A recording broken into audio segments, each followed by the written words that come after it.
the religion. Fine. In the religion, we have a lot of literature is there. You have Purans.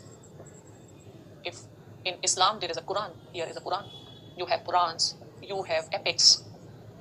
In Purans, epics, what you study? What do you study? You know about the stories. Stories, whether you see Purans or you see Bible, whichever religion you want to take, there are stories. Stories can be called as myths. Right? So, in the West, the intellectual curiosity was limited, and in order to satisfy their intellectual curiosity, people went in the domain of religion, and religion has created the myths. Myths means what? Myth is what? Myth is a story. Fine. For example, there is a story in ancient India. People knew how to make the aircrafts, and Pushpak Viman show how advanced the Indian technology, science, and all these things are there. So, in a way, what you say, these are the myths, because such stories are not based on logic. Fine. Religion is not based on logic. Now, to understand philosophy, you will first understand the difference between the myth and philosophy. What is philosophy? The quest for knowledge.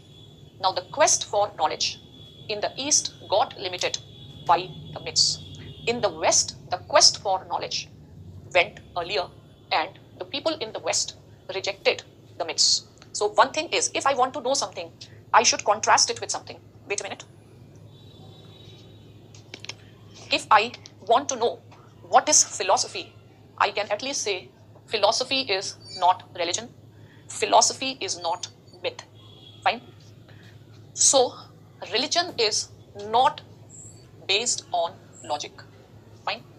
So, religion is always based on faith. I think more than writing, you listen to what I am saying.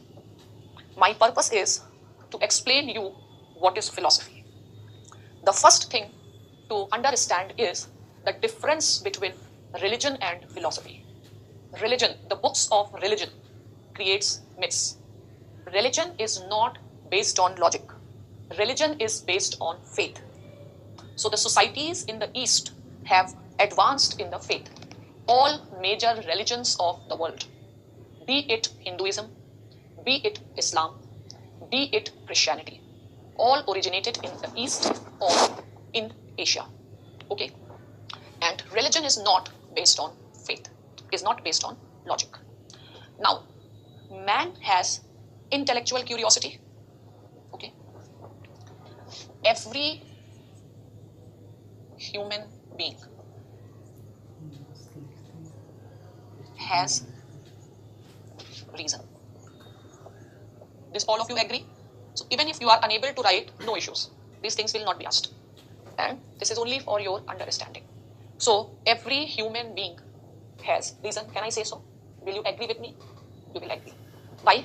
Because this is something which distinguishes man from animals.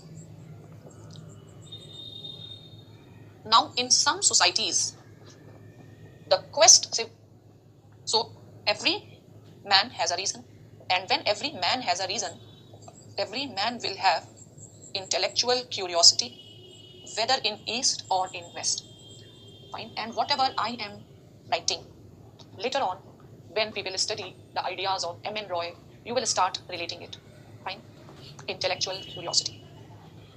But in the East, intellectual curiosity was satisfied with the help of myths, stories, which you can, religion. So the Bible contains stories. Fine. Ramayana contains stories. I'm not very sure about Quran. Fine.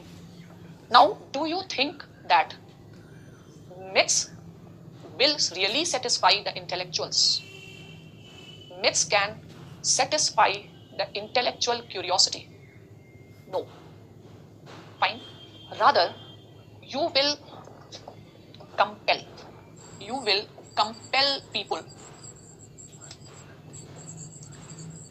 to believe. You can compel people to believe. And if you want society to be based on myths, we can also say superstitions. Religion can also be linked with superstitions. Fine. You can compel them to believe. How do you do it? Okay. You will not promote. You will not promote the culture of questioning. You will not promote the culture of questioning. If we talk about Indian society, do you think that questioning is encouraged? Do you think that in our societies it is considered appropriate to question the elder, to challenge the elder, to challenge your parents, to challenge your teachers? No. Fine. Now, this can be obtained in two ways. Fine. This can be obtained in two ways. Either by using soft power or by using hard power. So I believe that many of you may not be understanding anything. Is it so? So if you will not write and understand, because somewhere later these threads will be connected. Okay?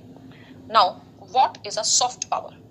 The soft power is the way it has been done with the majority, let us say in India, in the name of dharma.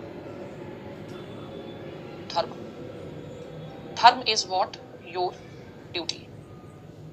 And it is a dharma of a son to act according to the father. It is a dharma of student not to question the teacher and do according to the teacher. Fine. It is dharma of the king to listen to the Brahmins.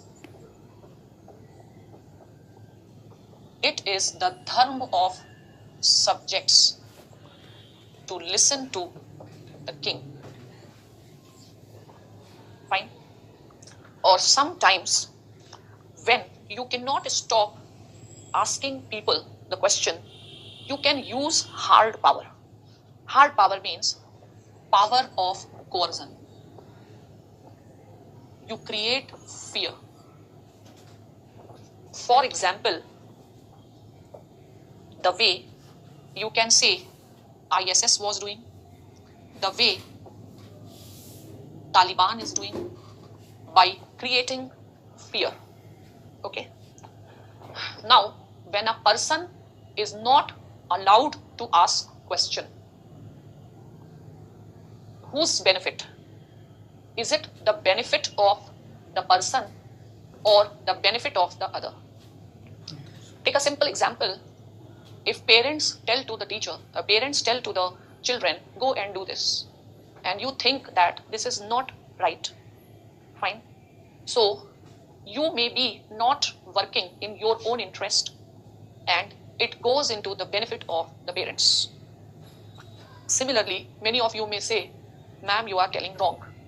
I'll say, what an indisciplined student, you don't have a sanskar. Should you question a teacher? Follow me what I'm saying. It is benefiting whom? It is benefiting the person in authority, not you. Fine. So basically, not allowing the majority, if you talk about India, fine, not allowing the majority to question established the hegemony of Brahmins. It worked in the benefits of Brahmins. Please don't think I am against any caste. I am talking just about Brahmins, not as any particular caste or a person, but as a concept. Similarly, it is benefiting them. It is not benefiting the people. Fine. So actually, in the East, we do not see the tradition of questioning. In the East, we do not see the tradition of individual liberty. Individualism, individual's existence, individual has rights, individual can ask questions, individual can challenge those who are in power. So in East, we do not see this tradition.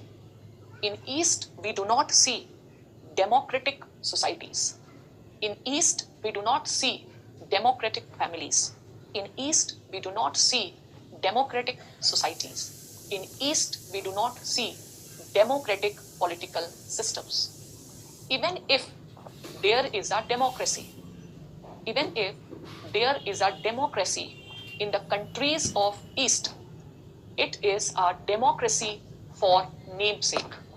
It is only in terms of the institutions, but not in the real sense, because we do not have the democratic society.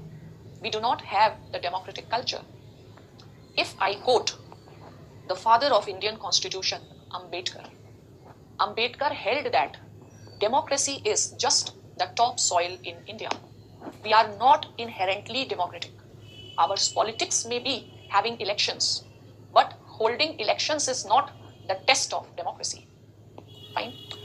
So, in most of the societies in the East, you look into China, you look into the countries of Middle East, you look into Africa, you look into Southeast Asia, you look into South Asia, what will you find? You will find authoritarian governments. You will find totalitarian systems. You go to Myanmar, fine? Or if we take the example, India is the better of the lot. But you cannot say that Indian democracy is that great. Indian democracy may be great in the sense that we are at least successful in conducting the regular elections. But if you see the amount of corruption, you can see the role of money and muscle power. You can see defections. You can see horse trading. You can see the atrocities against the vulnerable sections. It can be women, it can be Dalits, it can be minorities, it can be children. And where you see that in politics, the dynasties rule. In politics also, you have to mobilize people not on the basis of reason, but on the basis of religion. So by no standards, we can say India is a vibrant democracy. There are so much restrictions on the freedom of speech and expression. The moment you want to speak something, you will be charged under defamation, contempt of court. Today itself is a very good quote of George Orwell in, I think, Indian Express, that what is freedom of speech and expression? That is the freedom to say something which other person does not like. So, democracy, you can say, is not in the DNA of the East.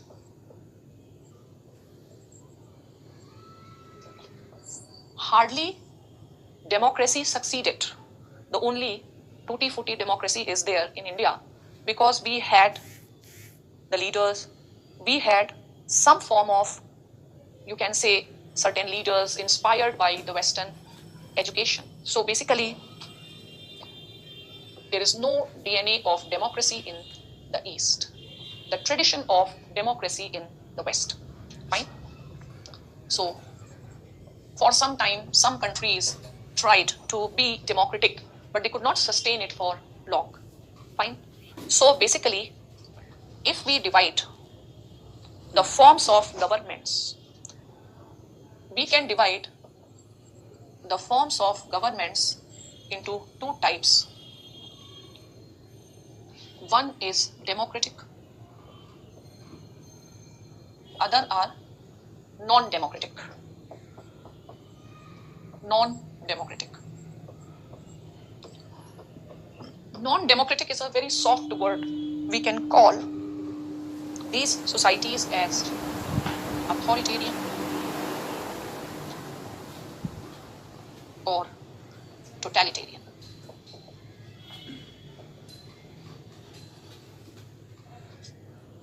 What are authoritarian and totalitarian societies? Where people do not have rights.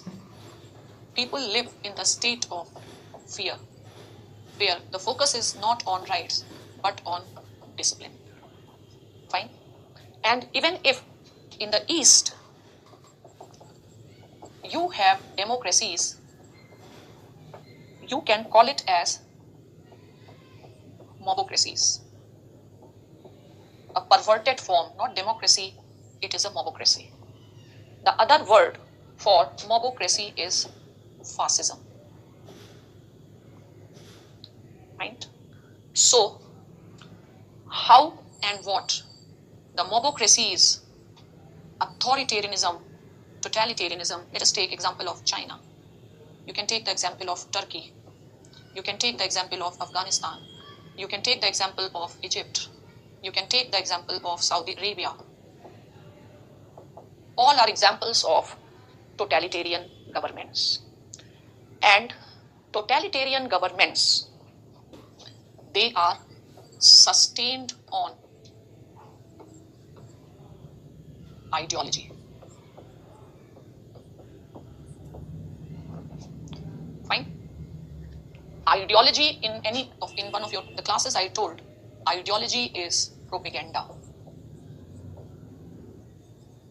Propaganda is a myth. So basically, not much difference between ideology or religion. This is the word of East. Fine. So later on, when we will study Hannah Arendt as a thinker, we will understand what is totalitarianism. We will understand that totalitarianism is based on myth, terror, and ideology. So, what is philosophy? Philosophy is search for truth. Philosophy is opposition to myths. Philosophy is the distaste for propaganda. Philosophy is the genuine search for reality. Okay? And philosophers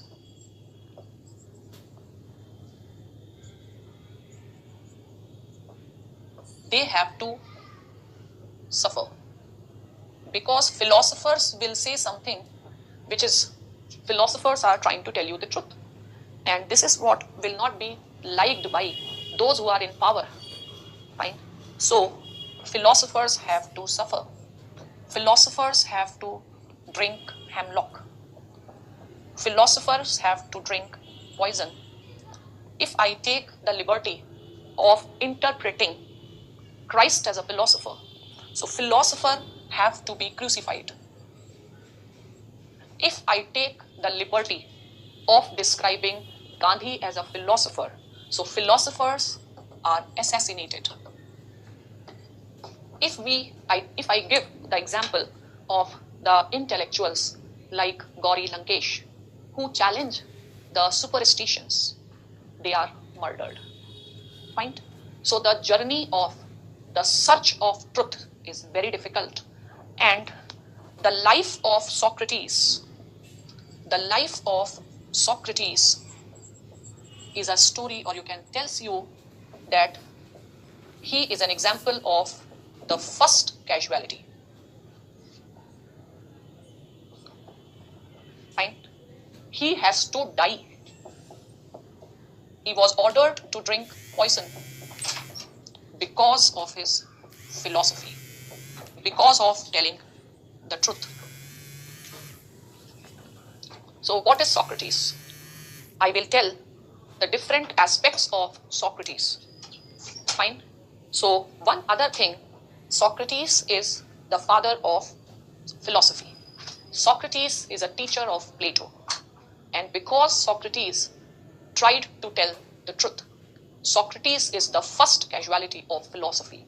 The path of the life of philosophers, the life of those who know the truth is not easy. Those who are in power, they will always try to silence the truth. Fine. Suppose there is so much, you're talking about a case related to Vikas Dubey. And many people believe that the encounter was staged because he knew many facts, fine, or he had some information about certain politicians and all, fine. So what is, I have nothing to do with that. I'm not saying he was a philosopher or anything. Only thing is, those who are in power, they will always try to suppress the truth. And those who take up the path of the truth or a philosophy, they also suffer from the same fate. So Socrates, who was known as the philosopher, who was known as the wisest man on this earth, was sentenced to death for telling the truth. And the irony is, he was accused of misleading rather than telling the truth. One interesting thing about the Socrates is that he was sentenced to death, and there was a tradition in ancient Greece that the great persons, they were sentenced to death, but they were allowed to escape. Actually, we know nothing about Socrates because Socrates has not written any book. We come to know about Socrates through the dialogues of Plato. One of the dialogue of Plato is Apology. In that dialogue, this entire story is given. So Socrates is a person who had faith in his beliefs and who was ready to die for his thoughts, for his ideas, rather than to stop or to distance themselves from his thinking. So there is one very famous statement of Socrates that I will tell later, that is, unexamined life is not worth living. So Socrates said that I tell what I believe, and if you tell me to change your beliefs, it is better to die. So if I have to describe who is a Socrates, I will say the casualty of philosophy or the truth. So I am just conditioning your mind. I want you hear these words so that when I teach Socrates, you can understand, you can relate. You are already warmed up. Fine. So anyway, I will take you to something else, and I was discussing, trying to explain you the difference between East and West. East, the focus has been religion. Here the people tried to satisfy the intellectual curiosity through the religion, through the myths, and we see that they end up becoming the closed societies, and these societies, their progress stopped and they were lost in superstitions. On the other hand, if we see the West, the people in the West tried to satisfy their intellectual curiosity based on reason, based on logic, through the culture of debate, which led to the growth of democracy, which led to the growth of innovation, science, scientific revolution. So one major difference in the Eastern and Western thought is religion versus reason. Fine. So ancient Greece is a place of birth of reason, rationality. So what is the distinguishing feature of the Greek society? The distinguishing feature of the Greek society was rationalism. So write this question. What was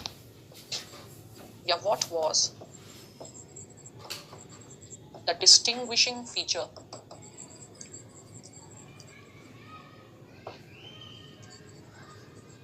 of the Greek society? Write this question and write the reason.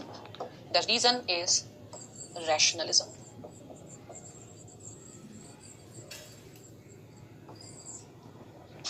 I think you must be finding it quite difficult. My way of teaching is slightly different, and I hope later on you will enjoy it.